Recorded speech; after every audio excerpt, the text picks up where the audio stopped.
ส่วนวิธีปริ้นจากมือถือนะครับคุณสามารถที่จะโหลดแอปเพื่อเชื่อมต่อคลาวด์ได้นะครับเขาบอกว่าจะต้องดาวน์โหลดแอปชื่อเสี่ยวเซ็ตลักษณะไอคอนแบบนี้นะครับผมใช้กับ iPhone นะผมก็จะลองทดสอบให้ดูนะครับโหลดมาแล้วก็เปิดใช้งานครับจะขึ้นมาเป็นหน้าจอแบบนี้นะครับหลังจากนั้นให้คุณสมัครให้เรียบร้อยหรือล็อกอินใช้งานด้วยเบอร์โทรก็ได้นะครับพอล็อกอินมาเสร็จก็จำเป็นจะต้องเชื่อมต่อปรินเตอร์เข้ามานะครับสามารถกดตรงนี้ได้เพื่อ add device นะครับในการ add device ก็สแกน QR code ที่อยู่ด้านหลังของอุปกรณ์ของ Print Server นะครับตัว QR code ก็อยู่ด้านหลังตรงนี้นะครับพอสแกนเสร็จก็จะขึ้นมาเป็นแบบนี้ตอนสแกนปรินเตอร์ก็ต้องเปิดอยู่ด้วยแล้วก็ตัว Xiaoset Print Server ก็ต้องเปิดอยู่ด้วยทั้งหมดเลยเชื่อมต่อออนไลน์อยู่นะครับพอออนไลน์ทั้งหมดแล้วก็จะเห็นเป็นแบบนี้ตอนนี้สังเกตได้ยินเสียงปรินเตอร์ไหมครับปรินเตอร์ก็จะมีการเตรียมเพื่อรอรับนะครับตัวนี้ก็จะขึ้นมาเป็นแบบนี้คราวนี้ก็เหลืออยู่ที่เราลองสั่งปริ้นดูนะครับสั่งปริ้นจากDocument ก็ได้สั่งปริ้นจากไฟล์ภาพหรือกล้องก็ได้นะครับ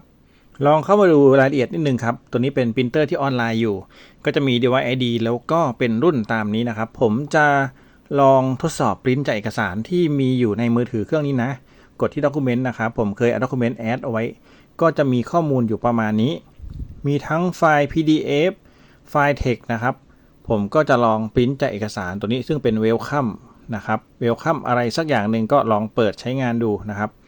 ลองโหลดมาก็จะเห็นเอกสารเขาถามว่าจะปริ้นยังไงบ้างลองพรีวิวดูครับ Preparing Print Preview นะครับเขาจะลองดูว่ามันจะมาเป็นแบบไหนปริ้นออกลักษณะหน้าตาเป็นยังไงนะครับก็ดูเหมือนกำลังเตรียมอยู่อาจจะนานนิดหน่อยโอเคประมาณนี้นี่คือหน้าตาของเขานะครับสามารถปริ้นได้ตามนี้ฉะนั้นรู้สึกว่าจะเยอะไปผมจะปริ้นแค่บางหน้านะก็ปริ้นเล้งนะครับก็ปริ้นคัสตอมคอนเฟิร์มก็จะขึ้นมาว่าเป็นเพจไหนไปยังเพจไหนผมจะปริ้นสักเพจ2นะครับเมื่อสักครู่เพจ2ดูสวยดี2 to 2โอเค A4 เป็น Color นะครับแล้วก็เป็น Portrait โอเคปริ้นพรีวิวครับลองดูว่าเขาจะมาหน้าตาเป็นยังไงโอเคเนี่ยครับ1เพจที่ผมจะปริ้นนะ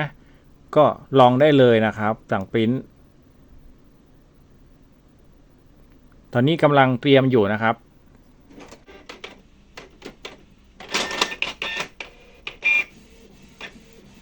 ผมสั่งปริ้นจากมือถือนะครับเป็น A4 นะ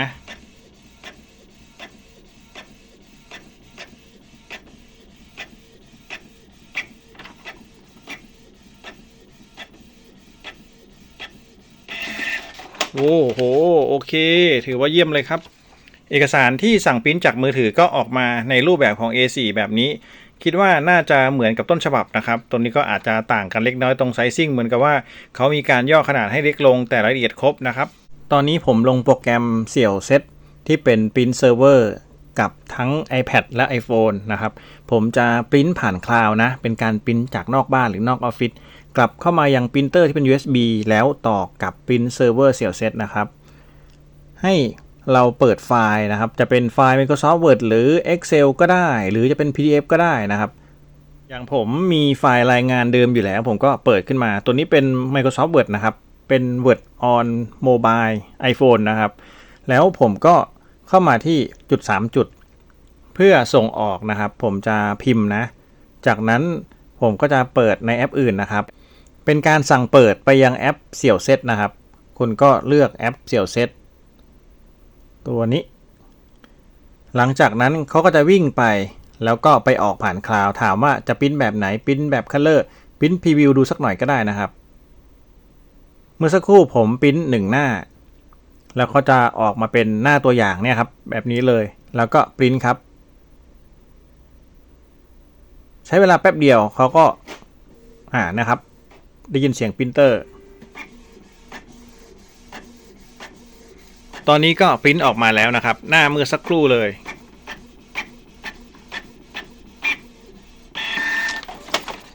โอเคเหมือนเป๊ะครับเป็นปริ้นปกติจาก คอมพิวเตอร์มายังปรินเตอร์นี่แหละครับก็ไซส์เดียวกันแต่ว่าผมเป็นการปริ้นผ่านคลาวด์จาก iPhone จากนอกบ้านด้วยนะจากอินเทอร์เน็ต 4G กลับมายังปรินเตอร์นะครับเช่นเดียวกันนะครับใน iPad ก็เปิดแอปเช่นเดียวกันแล้วก็สแกน QR Code หรือไม่ก็ล็อกอิน Account เดิมก็ได้นะครับเขาจะ Verify ด้วยโค้ด6ตัวผ่านเบอร์มือถือเช่นเดียวกันนะครับจากนั้นคุณก็ไปเปิดไฟล์จาก Microsoft Word หรือ Excel หรือ PDF หรืออะไรก็ได้นะครับ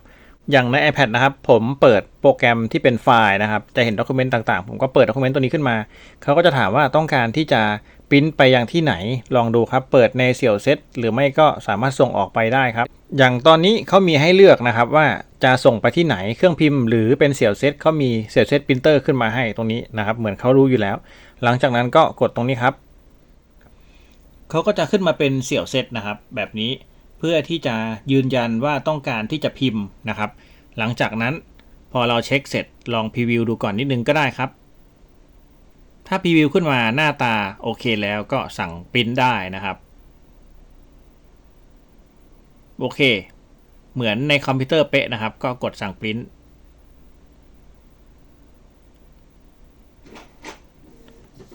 ตอนนี้กำลังส่งไปยังเครื่องปริ้นแล้วครับ